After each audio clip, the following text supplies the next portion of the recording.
The first sound that broke the diner's steady rhythm was not a shout, but a sob that slipped out before it could be swallowed, thin and trembling like glass about to crack. It hung in the air longer than it should have, turning heads, tightening chests, and setting something ancient in motion. In a place built on burnt coffee, chipped plates, and forgotten promises, fear suddenly had a face, and everyone could feel it. Some looked away, some froze, and two, sitting quietly in a corner booth, began to watch very closely. Before the story goes any further, pause for just a moment. If you believe in kindness, in second chances, and in the idea that doing the right thing still matters in a world that often looks the other way, please take a second to like this video, share it with someone who needs hope, leave a comment, and subscribe to the channel. Your support helps stories like this reach people who need them most. The diner sat on the edge of a small town that had seen better years, its red vinyl booths cracked with age, its black and white-tiled floor scuffed by decades of working boots. Morning light spilled through wide windows, catching dust motes that drifted like memories. For most customers, it was just a stop along the way, a place to refuel before life continued. For her, it was survival. She moved between tables with a tray held too tightly, shoulders hunched, eyes trained downward, her blue uniform faded from countless washes. Every shift was a quiet battle between exhaustion and hope, between the need to keep going and the fear that one bad day could take everything away. That bad day arrived wearing leather jackets and cruel smiles. They took up space as if the diner belonged to them, laughter too loud, gestures too sharp. The kind of men who knew how to use fear like a tool, who fed on the discomfort of others because it made them feel larger. She felt them before she truly saw them, that familiar tightening in her stomach, that warning bell that rang whenever danger brushed too close. Still, she did her job, setting cups down carefully, hands shaking just enough to notice, not enough to stop. The harassment began subtly, like a test, a hand lingering too long, a comment wrapped in mock praise, a laugh that followed her as she walked away. Each time, she told herself to endure it, to get through the shift, to not make things worse. The diner was full, yet she felt completely alone. Other customers lowered their eyes. A few shifted uncomfortably. No one stood up. Fear has a way of spreading quietly, convincing good people that silence is safer. Her breaking point came not from the words themselves, but from the realization that no one was going to stop it. The laughter grew harsher, the hands bolder, until her breath came uneven and her vision blurred. The sob escaped before she could stop it, raw and humiliating, and for a heartbeat, the entire diner seemed to hold its breath. That was when the man in the corner booth finally looked up fully. He had been sitting there the whole time, posture relaxed but alert, eyes calm in a way that spoke of storms weathered and survived. His clothes were plain, worn not for style but comfort, and beside him lay a German shepherd, massive and still, ears forward, gaze fixed. To most, he looked like any other quiet customer. To those who knew, there was something unmistakable in the way he observed the room, in the way nothing escaped his attention. He had learned long ago that violence announced itself before it struck, that predators followed patterns, that fear had a scent. Years of service had carved those lessons deep into him, written in sand and blood and sacrifice. He had promised himself a quieter life after the uniform came off, a life where he could sit in diners and drink coffee without scanning for threats. But some instincts never turn off, and some lines, once crossed, demand an answer. As the men leaned closer, feeding on the waitress's distress, the German shepherd rose slowly, muscles rippling beneath its coat, a silent question in its stance.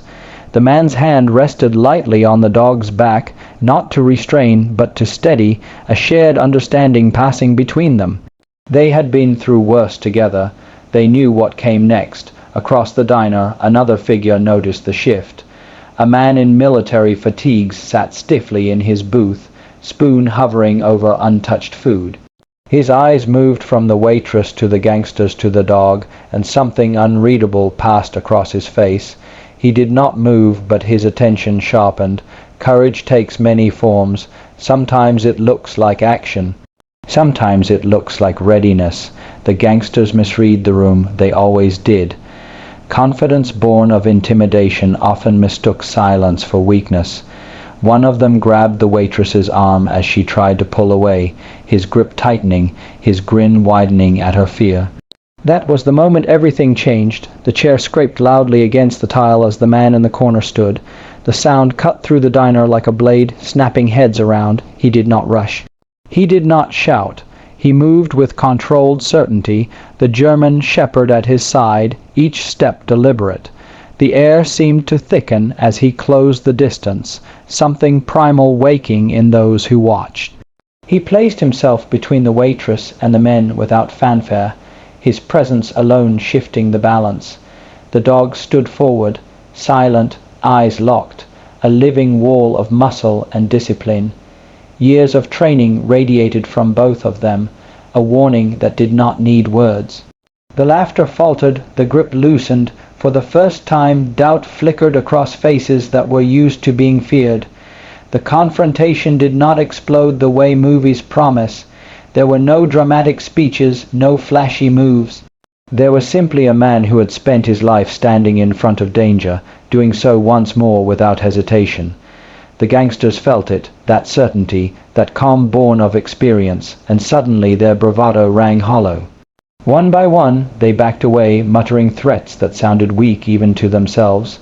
Fear, it turned out, did not belong only to the powerless. When they finally left, the diner exhaled. Conversations resumed in hushed tones. The waitress stood frozen for a moment, then sagged as the adrenaline drained away. She had not been saved by luck or coincidence, but by someone who chose not to look away. Her gratitude was wordless, carried in trembling hands and streaked cheeks, but it was enough. The man returned to his booth as quietly as he had left it, the German shepherd settling at his feet once more. He did not seek thanks or attention. He did not need it. He had done what he believed was right, and that was enough. Across the room, the man in uniform finally relaxed, a small nod of respect offered and returned.